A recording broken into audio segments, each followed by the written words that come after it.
మా అమ్మగారికి ఒక 2 ఇయర్స్ నుంచి మోకాలు నొప్పులు ఉన్నాయి సార్. మేము వేరే దగ్గర సంప్రదించాము.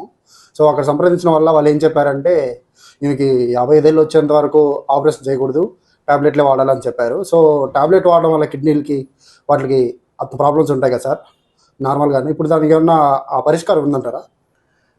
ఖచ్చితంగా మంచి ప్రశ్న.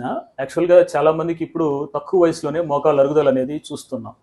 కొంతమంది ముఖ్యంగా పోలీస్ కానిస్టేబుల్ గానీ, ఈ లేబరర్స్ రోజు పనిచేసే వాళ్ళు గానీ, లేదా ఏదైనా వెయిట్ లిఫ్ట్ చేసే వాళ్ళకి కానీ, లేదా ఆడవాళ్ళలో అయితే థైరాయిడ్ గానీ, లేదా ఏదన్నా హార్మోనల్ ప్రాబ్లమ్స్ ఉండే వాళ్ళకి కానీ, ఇలాంటి వాళ్ళకి లేదా ఏదన్నా దెబ్బలు తగలడం వల్ల అంటే ఏదన్నా రోడ్ ట్రాఫిక్ యాక్సిడెంట్ లేదా బండి తోలుతూ పడిపోవడం ఇలాంటి వాళ్ళు మోకాళ్ళు దెబ్బలు తగిలినప్పుడు కూడా, లేదా ఏసీఎల్ టేర్ అనేటివి ఎర్లీ ఏజ్‌లో ఏసీఎల్ టేర్ లేదా మోకాళ్ళ లోపల ఉండే కండరాలు కట్ అవ్వడం లాంటివి జరిగినప్పుడు మోకాళ్ళు త్వరగా అరిగిపోతాయి. అంటే తక్కువ వయసుకి అరిగిపోతాయి. ఇది సర్వసాధారణంగా చూస్తున్నాం. ముఖ్యంగా ఈ రీసెంట్ డేస్‌లో.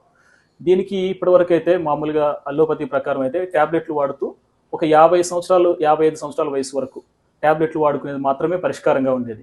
కానీ ఇప్పుడు పీఆర్‌పీ లేదా రీజనరేషన్ థెరపీ వచ్చిన తర్వాత ఖచ్చితంగా అలాంటి సమస్యకి రీజనరేషన్ థెరపీ ద్వారా పరిష్కారం దొరుకుతుంది. చాలా వరకు టాబ్లెట్లు వాడే అంటే నొప్పి టాబ్లెట్లు వాడడం వల్ల కిడ్నీ చెడిపోతదనేది కూడా నిజమే. సంవత్సరం రోజుల పాటు వాడినప్పుడు కిడ్నీలు చెడిపోతాయి. అలాంటి సమస్యని అధిగమించడానికి టాబ్లెట్లు వాడడం తక్కువగా చేయడానికి లేదా టాబ్లెట్లు వాడకుండా ఉండడానికి ఖచ్చితంగా పీఆర్‌పీ విస్కో సప్లిమెంటేషన్ ద్వారా మోకాళ్ళ లోపల ఏదైతే చెడిపోయిందో ఆ కార్టిలేజ్‌ని రిపేర్ చేయడం ద్వారా నొప్పి లేకుండా పేషెంట్ ఉండేదానికి ఇది ఒక్కటే పరిష్కారం. మిగిలిన అన్ని దగ్గరలో ఏందంటే రీప్లేస్‌మెంట్ అదే మోకాళ్ళ మార్పిడి ఆపరేషన్ చేసుకోవడానికి ఖచ్చితంగా 55 సంవత్సరాల వయసు వరకు వెయిట్ చేయాలంటుంటారు. వేరే ఎటువంటి పరిష్కారం మీ డాక్టర్ గారు చెప్పరు. కావాలంటే మీరు కూడా ఒకసారి అడిగి చూడండి.